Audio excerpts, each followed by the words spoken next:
Hey everyone, welcome back to the shop. I'm sorry for clearing my throat just before doing all of that. Welcome back, and let's try to start this thing. Last night, you guys were super patient with me with getting all the wiring hooked up and all of that. I was underneath the car earlier today, got the the crank position sensor and the alternator hooked back up, and also got that last plug for the starter hooked up. So everything is hooked up. My buddy David came by and helped me bleed the clutch, which was super cool. He was dropping off some tools and stuff. So I asked him if he could help me bleed the clutch since he was here. But that was about it. The battery's been on the maintainer for, I don't know, since I got back here, about 6 days, I guess. And it should be all ready to go. When I did the key on yesterday, before the stream cut out, and I apologize for that, you guys. I had no clue that it had stopped just before. And I look back over here, and there's a message, and then there's 10 messages on my phone saying, "Hey, the stream stopped." So I'm sorry about that. I really wanted to do a startup last night, but when the stream died, couldn't really do that. So I apologize. The um, the fuel pump powered up. There were no leaks on that. And the last thing you can kind of see it is the coolant. And when I run the engine, the coolant goes all the way to the front of the car through the radiator, comes all the way back here. And any sort of debris or other gnarly stuff is going to end up in this bucket. And I showed you guys the cool bucket. My buddy Jeff got that for me. The same Jeff who the Jeff wrench is named after. Um, so he Jeff got that for me. I think it was for my birthday a couple of years ago. Super helpful item. Go back at the stream from last night. I'll show you how that whole thing works.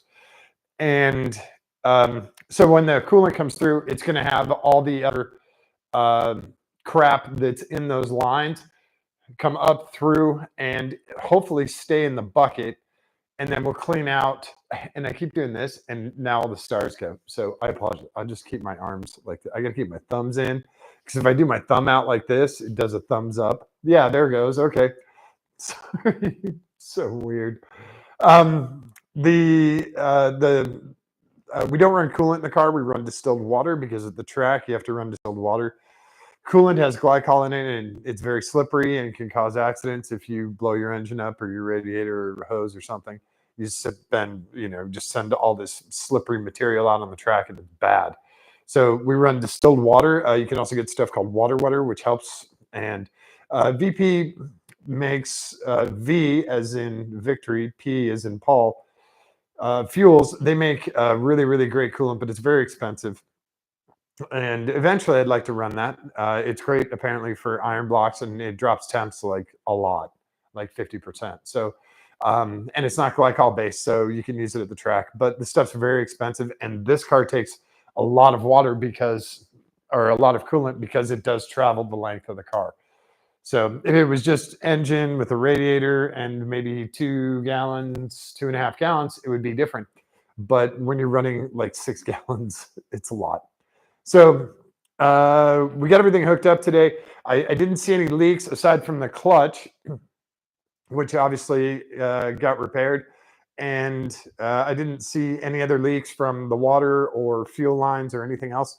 So I'll bring the camera in, and I'll get you guys a shot of the engine bay real quick. And then I'll pull the camera back, and we'll get the battery hooked up, and we'll do a test start, and we'll see if the MR6 is ready to go. Oh, one other thing I did, and because I showed you guys the shifter cables, I thought it would be easier if we have to do another engine swap, not when, if we have to do another engine swap, it would be easier to know which shifter cable goes to which lever without, I'm just looking for a quicker identifier. So I painted a red stripe on the shift lever on the transaxle, and then on the collar on the shift cable, I put some red paint on that. So red goes to red, and that just makes it a lot easier when you're putting your shifter cables back on.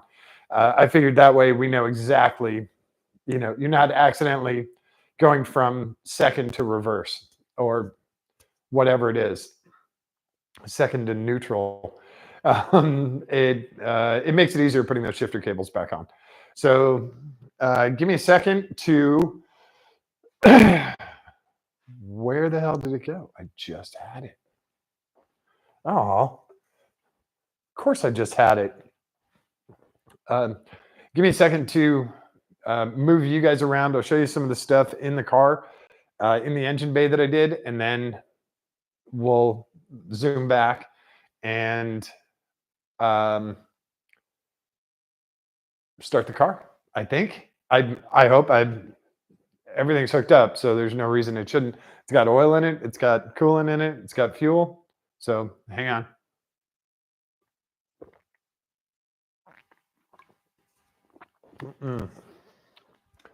Hang on one second.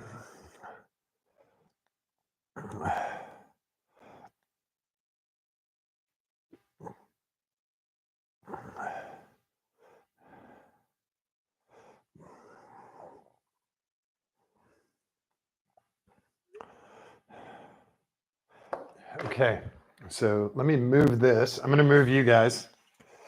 A nice rolling shot here. Nice and smooth. Yeah. It's basically a Christopher Nolan movie. Jesus. Okay. So get the light here. Even though this guy has his own light, which is actually pretty decent. So I'm going to bring you guys in here. See how close we can get you. Of course, he hooks on everything. So give me a second to get this set up. Get you guys in the most of the engine bay. We'll talk a little bit about some of this stuff. So all the wiring is all hooked back up. All of the harness. The only thing I have left to do is to mount the harness to the timing belt cover. But there's some other stuff I want to do as well. We're 99.5% of the way there. There's a couple of things I want to do. Harness is all plugged in. Our fuel system is all hooked up.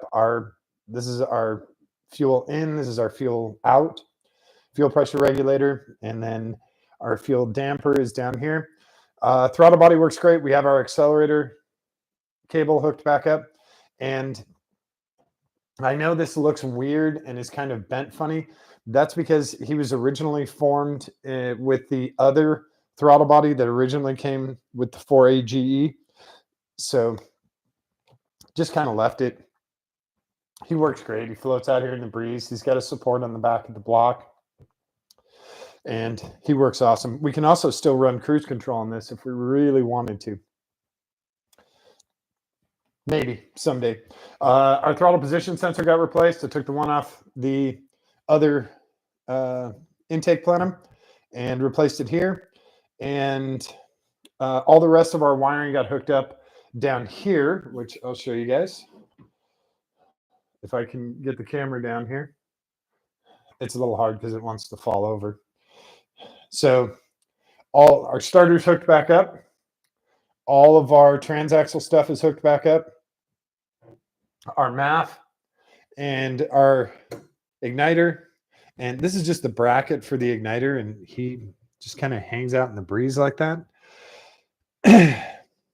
He originally had a mount on this side that went with the 4AGE stuff back over here. But that mount is gone. So we don't use that anymore. And he's just fine floating. Doesn't hurt anything. Everything else is hooked up. Our intake tube is hooked up. You guys saw the SpaghettiOs can that's in here, right? That was on last night. Our PCV, there we go. Our valve cover PCVs are hooked up. Our plenum return is also hooked up. And our shifter cables are hooked up. It's hard to do this. Shifter cables are hooked back up. Now on the throttle body, you're going to see, I'm going to dim this light a little bit and I'll bring you guys over here. You can see a few of these connectors are blocked off And we have another one down here. These are used for the EGR, the exhaust gas return, on the original setup. But since we're not using the EGR system anywhere on this car, we block those off. And that's part of the deal. California hates us for doing this. That's just a little piece of humor. Cold start baffle is all hooked up. Everything else, all of our wiring is hooked back up. Our fans. The one thing I do need to do is refill this overflow bottle, which I will do after we run, just get the engine start, move some of the coolant through the engine, get some of the gunk out of here. Then I'll fill this up with brand new water and we'll run this. And I'll bring the car up to temp. The thermostat should open, clean out a bunch more stuff. I'm going to have to go open the garage door because otherwise I'm going to die of asphyxiation. And we don't want that. That would be bad. So the other thing I did was the O2 sensor on this side down with this exhaust. When he got hooked up, he was twisted. So he got unclipped. It was just a zip tie holding him in place. And I let the connector like zero itself out and straighten itself out. Gave it a half twist, hooked it up to a bracket down here, which actually pulls it away from the header and back down to where it mounts. So that was another little thing. Alternator stuff. Clutch line got bled. Clutch feels really, really good. All brand new Motul 600 fluid.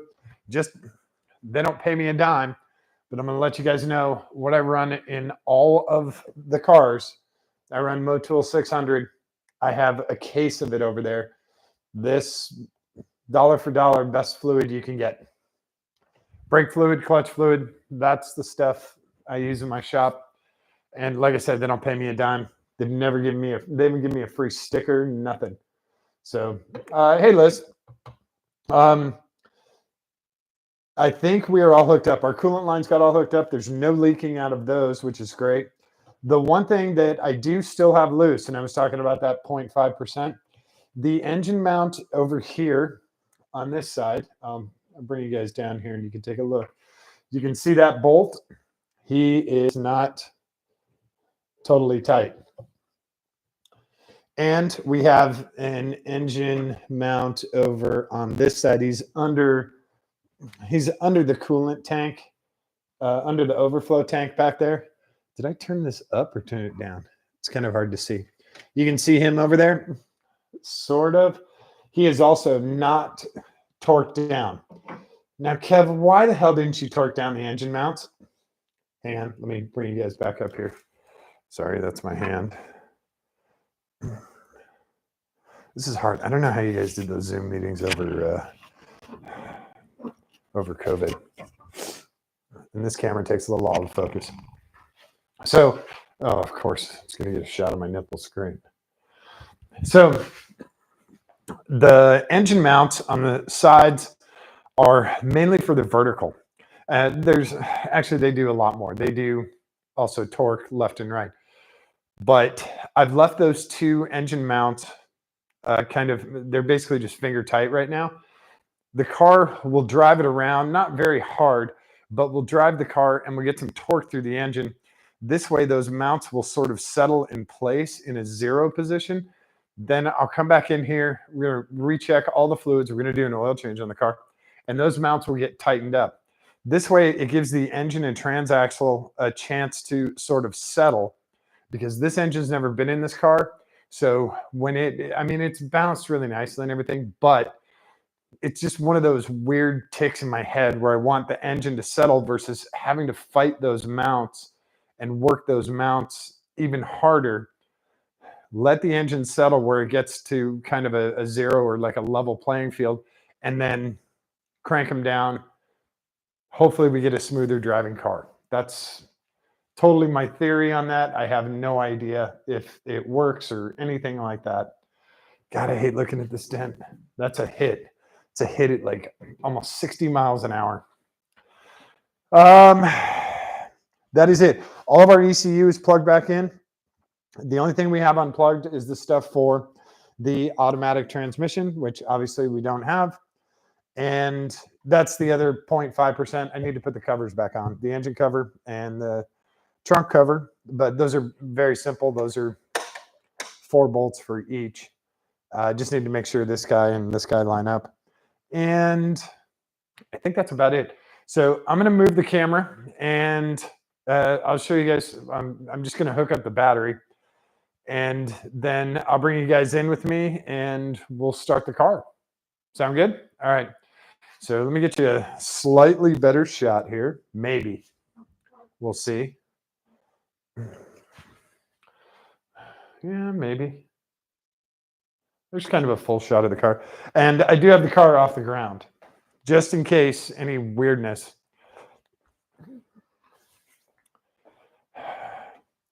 And positive and negative. And I also need to strap the battery down. And I'm going to close the hood in case the battery blows up for some weird reason.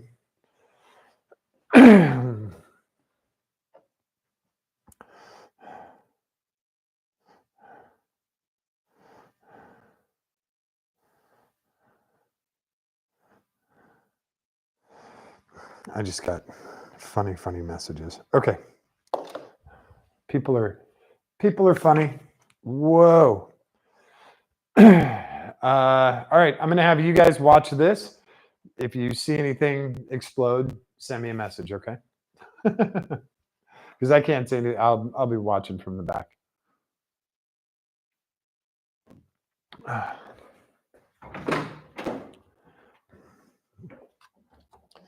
So we have main power on in the car. No sparks. It's easier to just get in the car because it does have a clutch safety switch still. So, key on.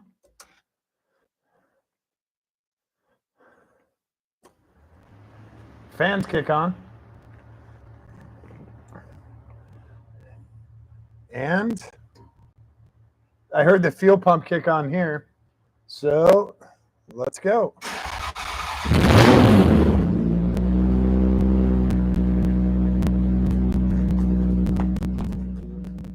We're in neutral. The computer's loading.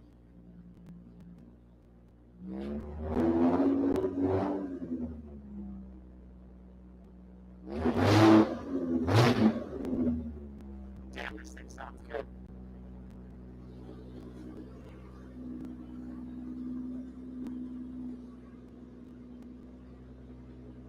All right, I gotta go open the garage door. Woo!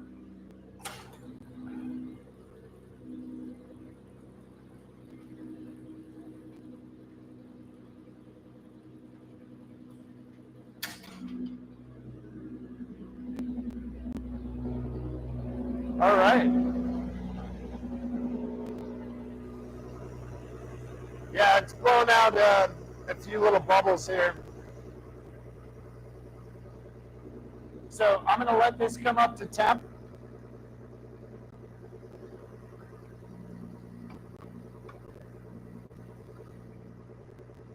Yeah, there's a few chunks of stuff from the old system, but it's very clean considering.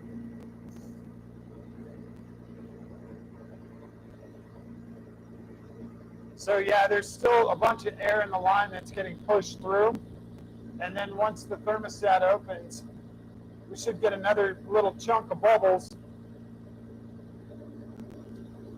But I'm going to grab that light and I'm going to check for leaks at our hoses. Because hopefully these bubbles aren't a sign of air getting sucked in somewhere else. So give me a second to check this.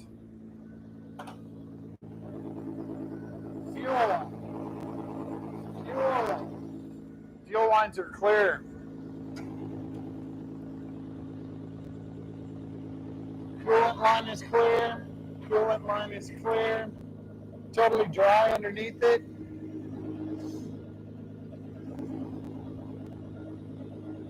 No water on the ground. No oil on the ground.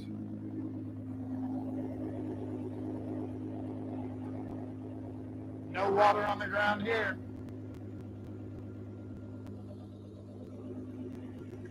Alternator is spinning.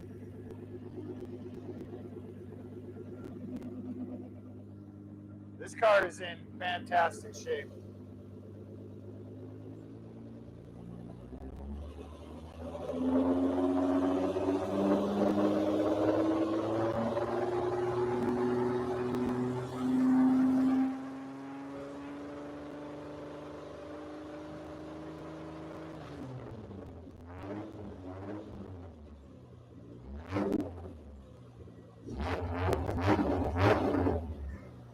And this is going to sound kind of odd, but the car smells really good too. So yeah, by pushing that a little harder, I got some more of that dirty water to come through. Whoa, come back here. So this guy is a little bit more dirty, but that's okay. I want that dirt and stuff out of there. Hopefully you guys can still hear me. That's my hope. So this is what a straight piped Camry sounds like. There's no exhaust on this. This is literally headers coming to a Y pipe to a single 2.5 out. And it sounds really, really, really good, especially about 4,500, 5,000 RPMs. This thing is a monster. So I'm just going to check the dash quick.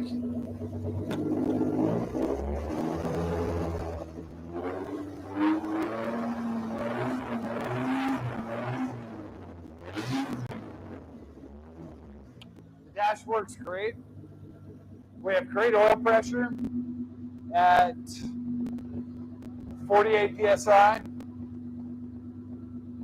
and our oil temps at 44 Celsius. So double that and add 30, 110. Our coolant's at 140. Our thermostat will open at, I believe, 185 or 190, and that's when we can do new water.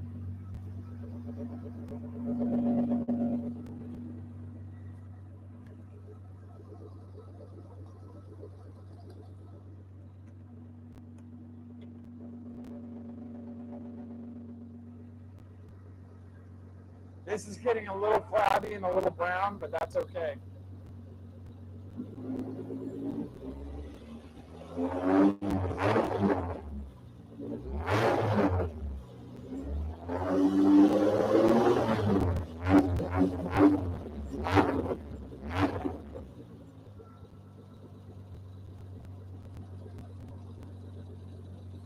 When I originally did this system and cleaned out all the stuff, the amount of corrosion that came out of here was unbelievable. It was like dark chocolate that came out of the lines that were in the car. Now we have a new radiator up front. It's OEM size and everything, but it's a dual core and it's brand new. So that cleared out a lot of that crap. The lines still had a ton of crap in them. I ran CLR, pumped CLR through them for hours, and that really helped. But there's also the stuff that's in the original engine, and that was coolant. So now it's slowly pumping the old coolant and everything else out of there, and it's got a bunch of this stuff in there. We got most of the coolant out, but there'll be a little bit left. But now the coolant will be so diluted that the glycol won't even be slick. Now I got a bunch of messages popping up from you guys. Let's see what we got here. Yeah, first startup does feel pretty good. Does it sound okay out there? I don't know how the mics sound in the shop, if they sound okay. We are at 160.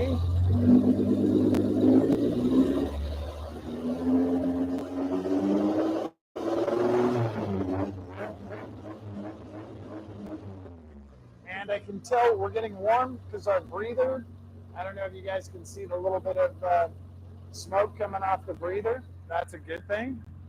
It's a little bit of oil in there. So our temp is at 163. Oil pressure is at 30 psi, and our oil temp is at 57 Celsius. So again, double it now, 30, 60, and 120, 30, we're about 150. So we're pretty close with oil and water, which is a good thing. Now, the camera's kind of odd, the 1MZ, because of where the oil pressure sensor is on this car. At idle, it might be at like 5 psi.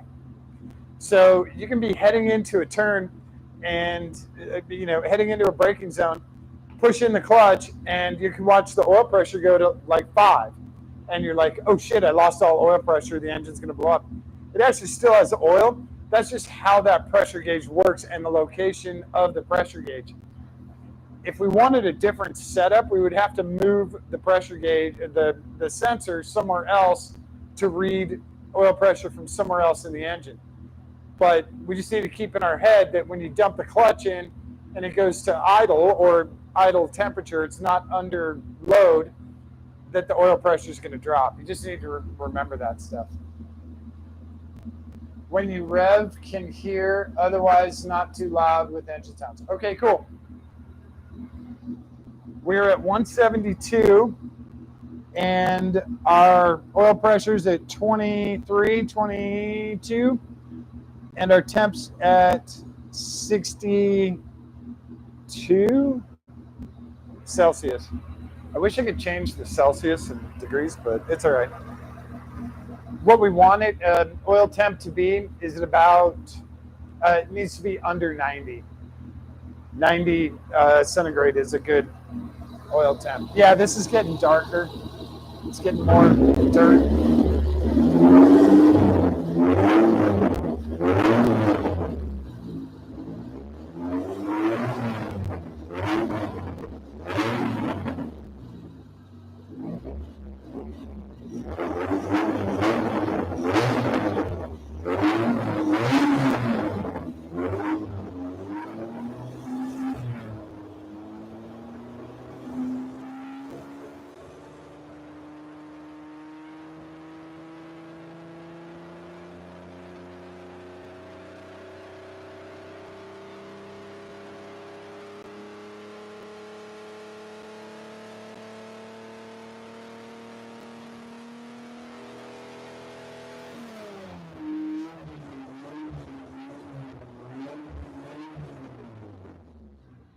That was 5,000 RPM. So we're at 180 degrees with our fan, 73 degrees Celsius with the oil, and we're at about 10 to 12 psi at idle with the oil pressure. Now, when I just go to 2,000 RPM,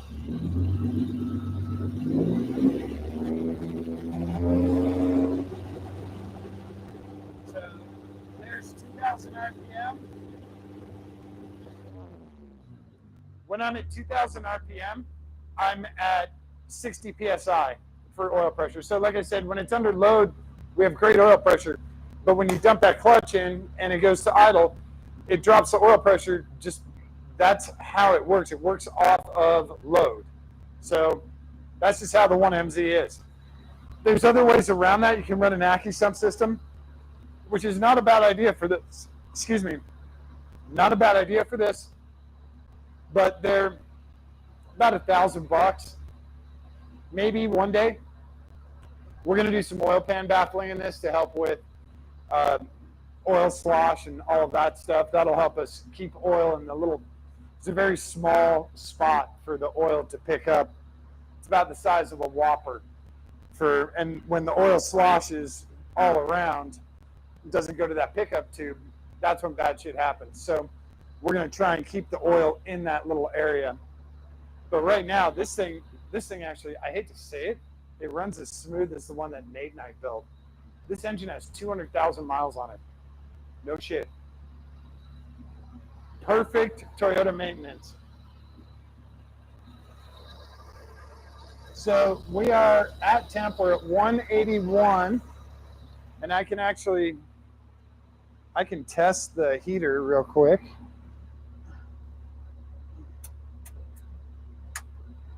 Maybe not.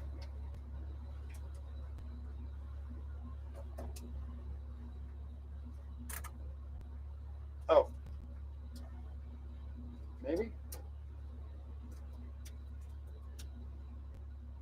Did we unplug our heater? I think our heater's unplugged. Either the heater's unplugged or the fuse is blown for it. So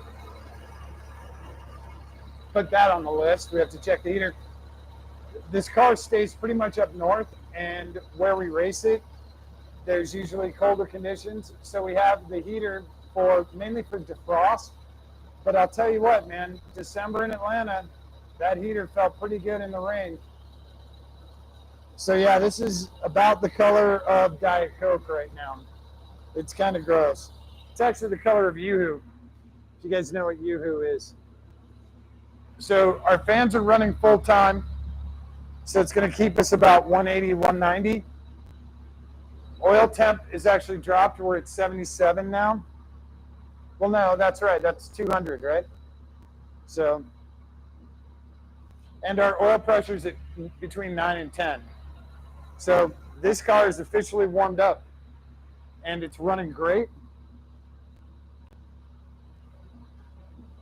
It's idling at 700 RPMs. 705, 700. And everything is maintaining. We're absolutely in neutral because our tires aren't moving. I'm stupid happy with this right now. I can't tell you guys.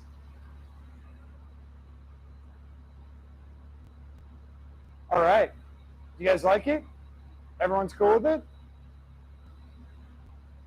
Okay. We give it some revs and turn it off.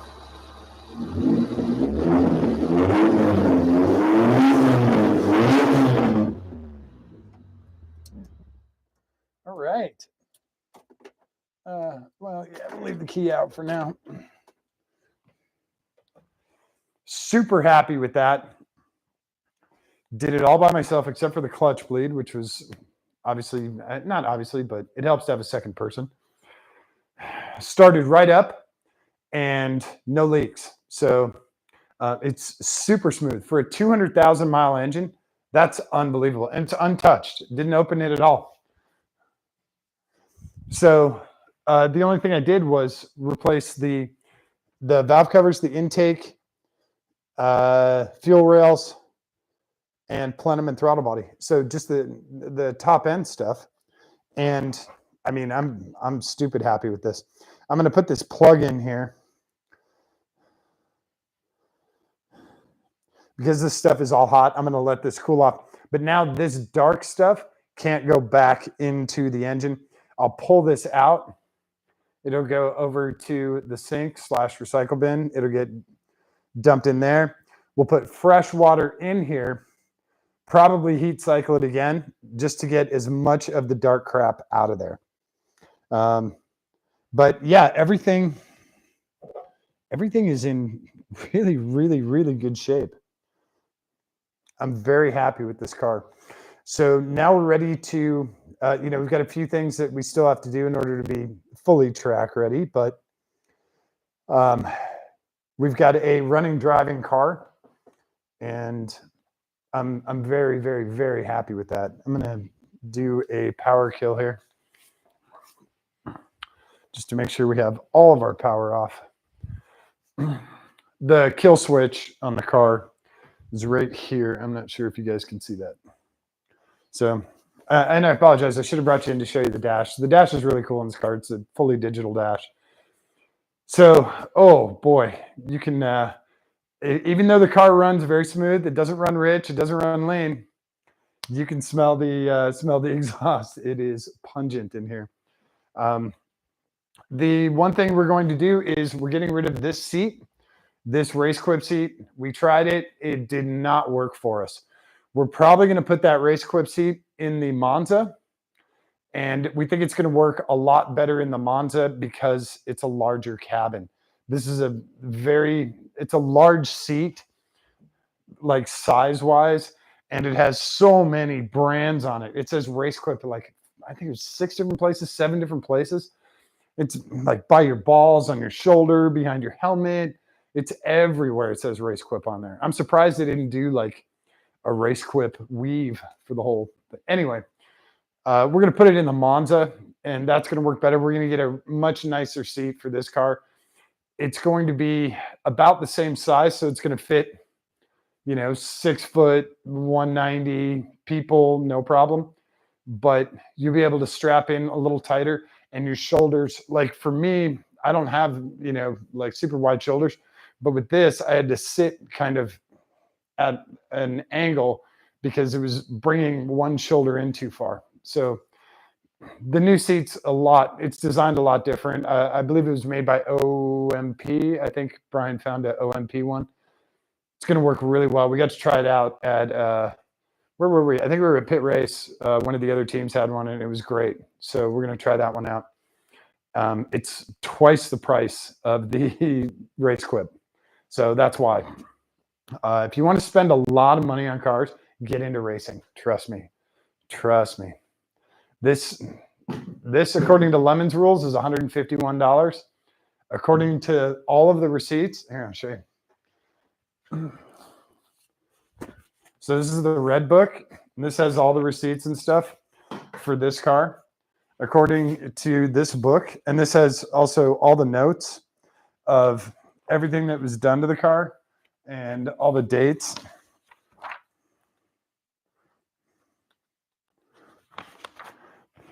So yeah, there's a lot of information in this book. According to this book, this car is over $22,000. And I haven't even included that engine, which was, the car itself was $200, and it was about a $500 trip to go get it. It was about $1,000 in, trailer rental and all of that stuff. So your $200 engine is actually about $1,000, just to let you guys know. When your buddy's like, hey man, there's an LS over there, you can go get it for $200. It's going to end up being about $1,000, just to let you know, in real life money. In Facebook Marketplace money, it's $200. In real life, it's about $1,000. So racing cars is very, very expensive. It gets very expensive very quickly. We're just racing in lemons. We're not even doing like, GT racing or World Challenge or PWC or WPC or anything like that. International GT is probably a $10,000 weekend for one car. There's teams that bring 4 cars. So yeah, racing gets very, very expensive. But they're also racing Porsche GT3 Cup cars. So it's a little different. We're spending about $800 on a set of tires. They're spending $800 on a tire. That's actually about 2/3 of a rear tire for a GT3 Cup car. So racing gets very, very expensive. The one thing you can't put a price on is how much fun you have at the track when you are out there hopping laps, and whether you're getting passed or whether you're passing people, cannot put a price on that. I don't give a shit what anyone says. Nothing feels as good as the grid guy telling you go and getting that first lap down and going hammer. There's nothing feels like that. Sex feels pretty close to that, but it's such a great feeling. It's such a great feeling. If you guys get the chance, definitely do it.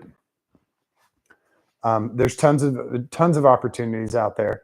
Lemons is a great one because it is wheel-to-wheel racing. It's actually legit racing, and not very many of the cars are like this. Our car is extremely well built. I built this to run in a whole bunch of different series. So we can run in Lemons. We can also run in SCCA, and we can run in NASA in ST6, I think. And then we can run in HSR. We can run in SVRA because it's old enough for vintage racing. So we can run in a whole bunch of different series. Our cage is to spec, our safety equipment is to spec. So that's the nice part about this car is we can run in a whole bunch of different series if we really want to. At Lemons, there's a lot of stuff that can only race in Lemons.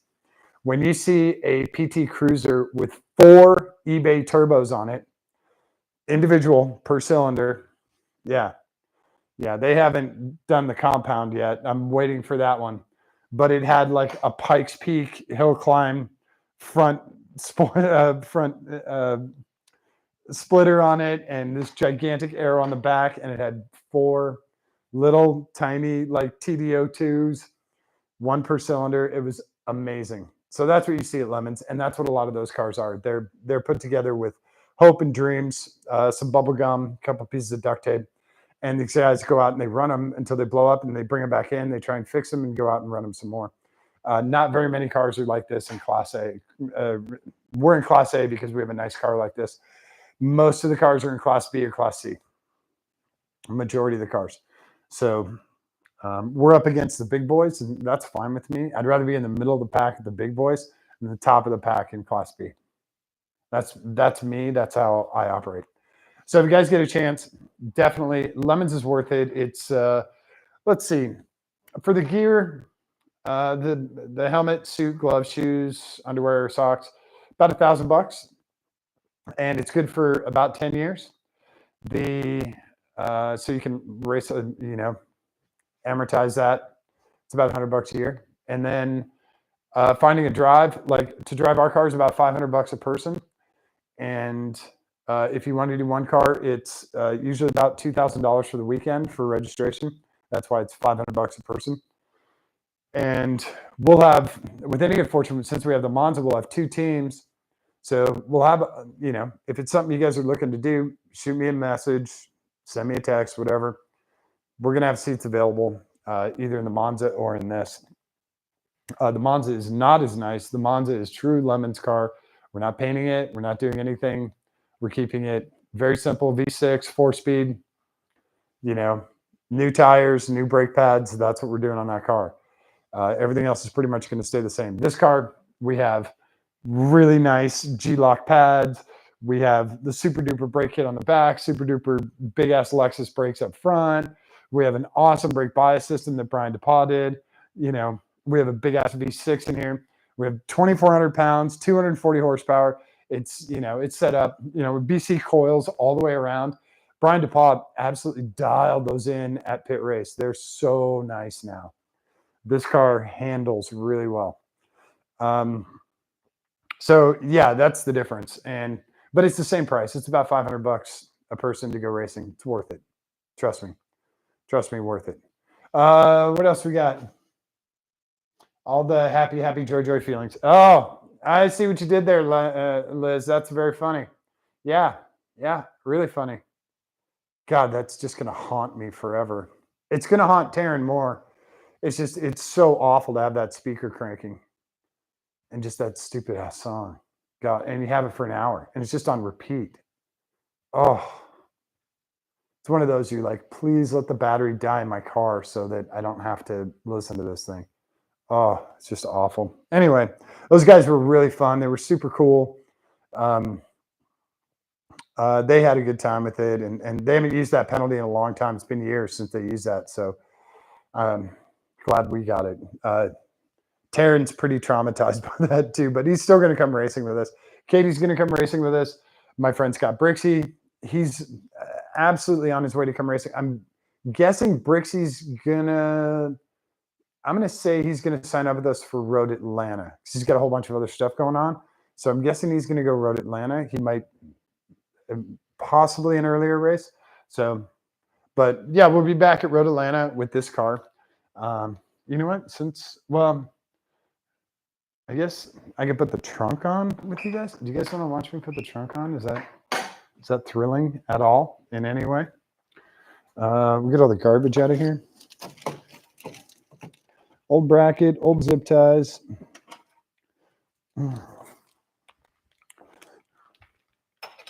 Zip ties can go here. I'll just get some of the stuff out of the way. We still have some of our IKEA graphics on the trunk. So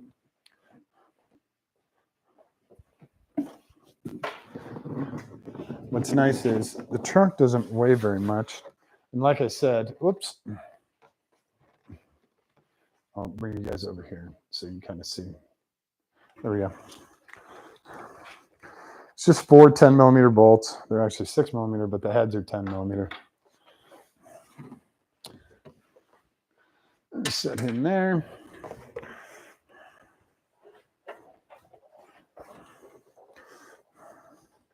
Trunk's not very heavy.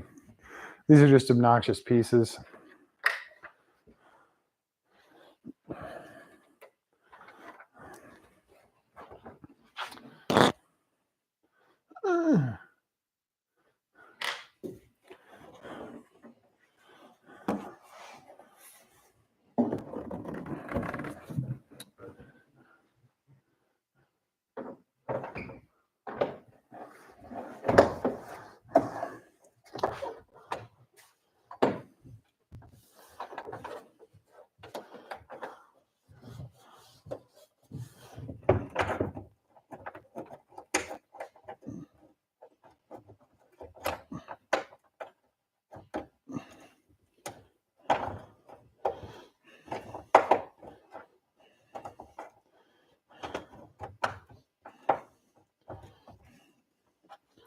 Thread, you little bastard. Whoa.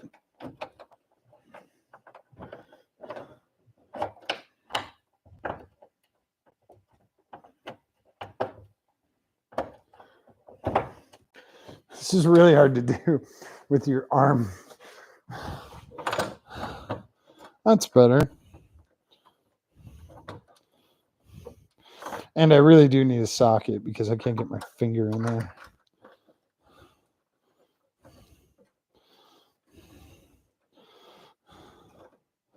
So we got those two guys started.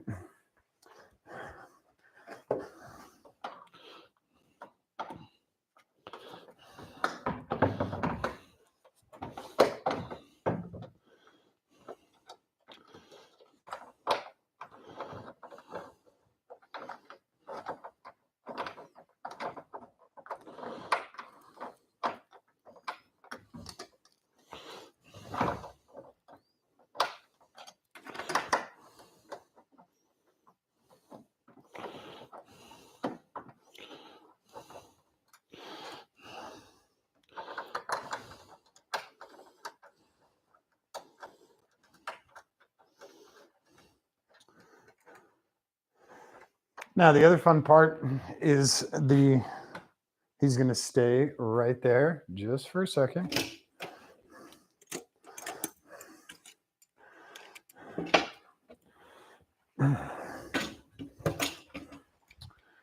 The other fun part is this, which is the spring to hold the trunk up.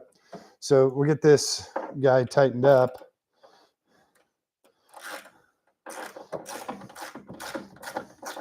Or at least snugged up. And then we'll get the spring.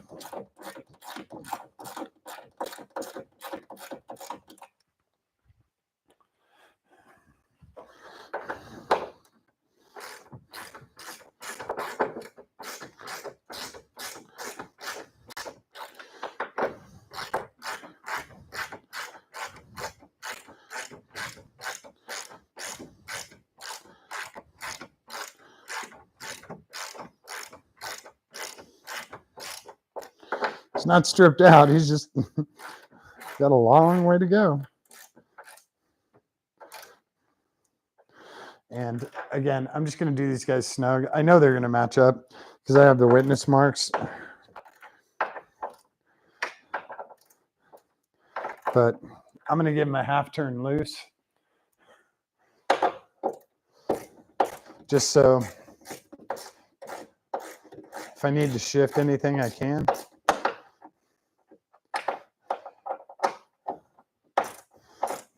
And if you guys weren't here, I would absolutely have the electric going bzzz, but you guys are here, so.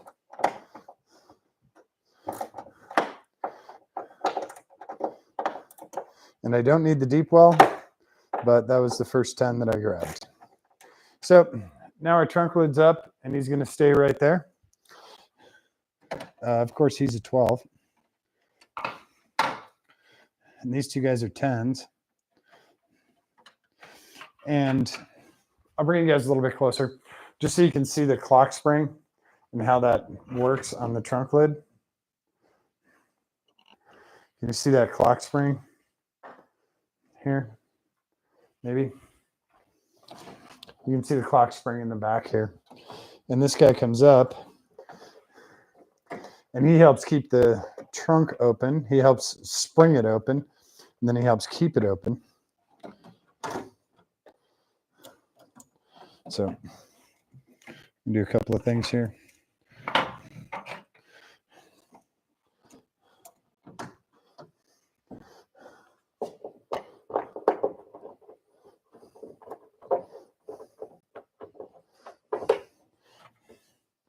Because my little fingers don't like to get behind that bracket.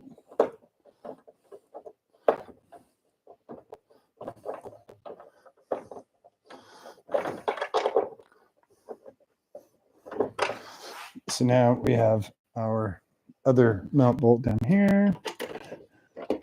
Just line him up. These guys are 12s, so I'll have to get a different socket.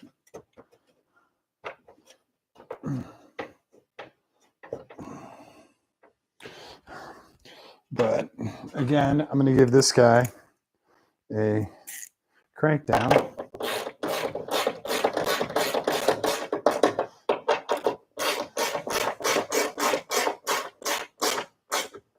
And then just a half turn loose so that he can fit wherever he needs to fit. Where's my 12? These guys I can crank down because they have not moved. They have not shifted. They have rotated, but they have not shifted. And this guy went back in the exact same spot where he was. So now, and of course, this is our third brake light. But now wherever we put the wing, except once you get past the point. So we can also hook this guy back up. This guy is one of the hardest things to take apart. He's one of the hardest, most difficult connectors to take apart. There used to be a little tab on here that's stuck in there, but we don't really use it anymore. Let's close him, and we're just going to check left and right.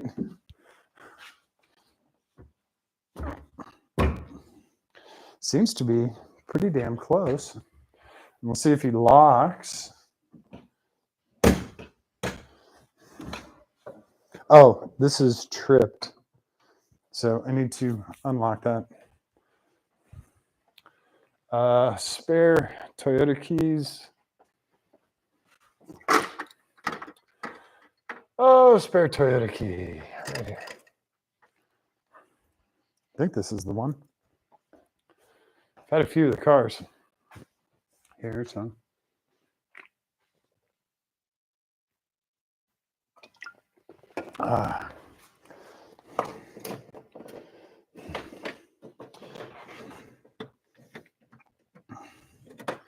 What was the problem?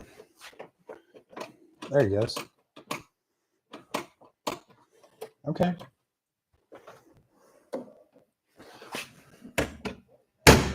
There he goes. Lines up nicely.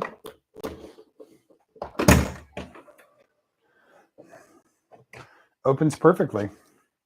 So I'm going to call that good. Put our 12 back. Attach our 10. Let me give this guy just a little wiggle.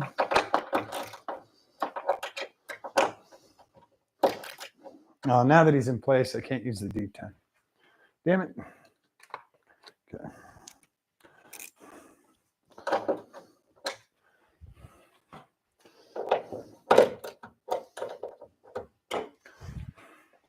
Let's see. That should work.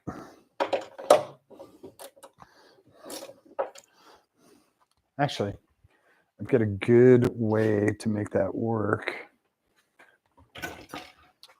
I think I have a good way to make that work. I thought I do. I do have a good way. We're just going to use a wood shim to keep pressure on that side.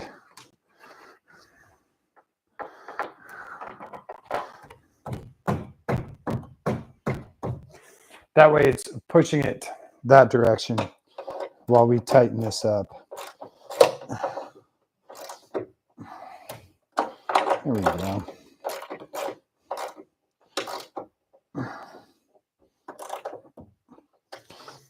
Just gets it a little bit cleaner, a little bit more even. Now these bolts you do not have to crank down on. There is a torque spec, I believe, but you don't have to crank down on them. They have lock washers. So as long as you get good wrist tightness on there, they're good to go. And we'll do two over here. And it doesn't matter if you do inside, outside first, top, bottom.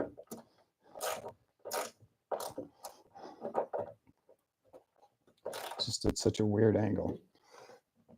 Okay. We are cranked. We can pull our shim out of here.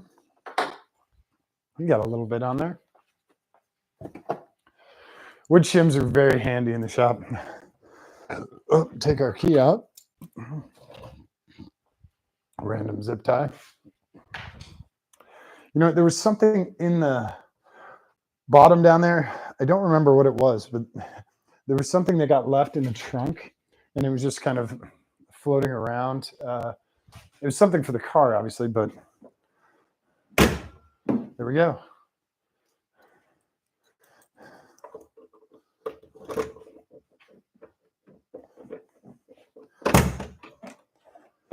Cool. So, happy trunk. Nice. And you can see our graphics here. One less thing to do before the test drive. Put our key away. Put our wrench away.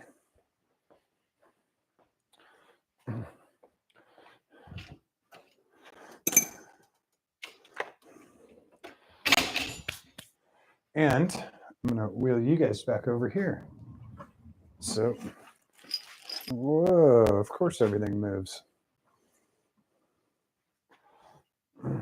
So, there we go. Oh, yeah, of course. That's such a tough time. So, thanks everyone for hanging out tonight. I'm glad you guys got to see this thing start up, and maybe we'll do a test stream from in the car. Yeah, we have the gap here from the accident, but I'm looking at the gap between this panel and that panel, trying to line it up. So we might do a test stream from the car this weekend just to make sure all the components in there are working. We do have a new camera up front. The nose camera is new, and make sure the rear camera is working and the in-cabin stuff and the display for everything. So we'll probably get that stuff. We'll just run a quick, rip around the reservoir test and make sure the hotspot's still working, all of that stuff. So I appreciate you guys hanging out tonight. Hopefully you had a good time. You saw all the stuff that I've been doing this week with getting this, the engine in, everything hooked back up, everything plumbed back up, all the connectors hooked back up, and finally, turning the key and starting it. I've gotten really good at these 1MZ swaps in this car, pulling them out and putting them back in. I don't want to be good at it. I want to have two engines. I want to have the main engine and my really kick-ass backup. That's all I want. But this is now the fourth engine that's gone in this car, and I have a fifth. So yeah, I don't want to be good at this, but I'm pretty damn good at it. So and I have a spare transmission here too.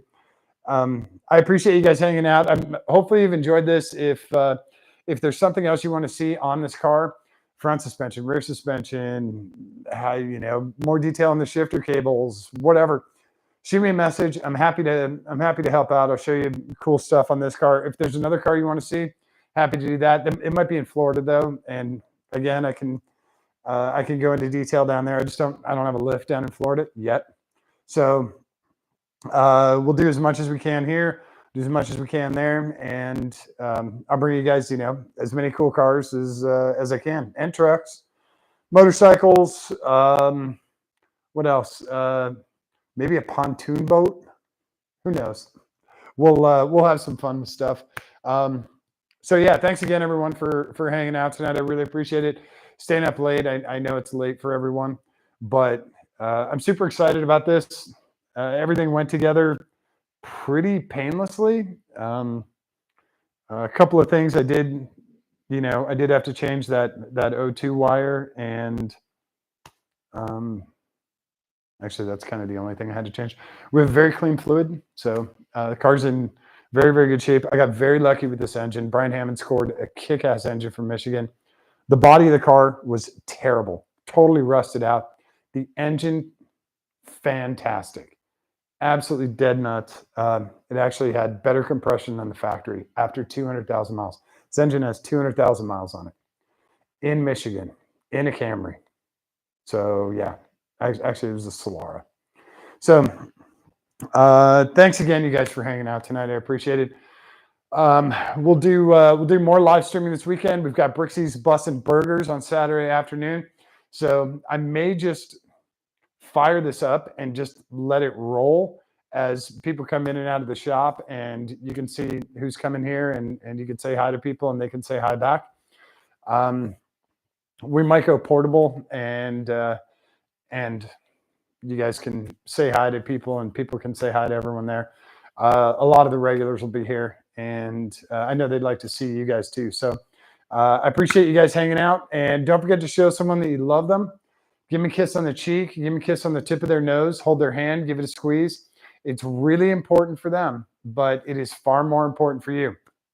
All right, thanks everyone. We will catch you maybe tomorrow if we do a test drive. Otherwise, Saturday, we'll catch you. All right, have a great night. Cool. Look at that awesome little car. It's so badass.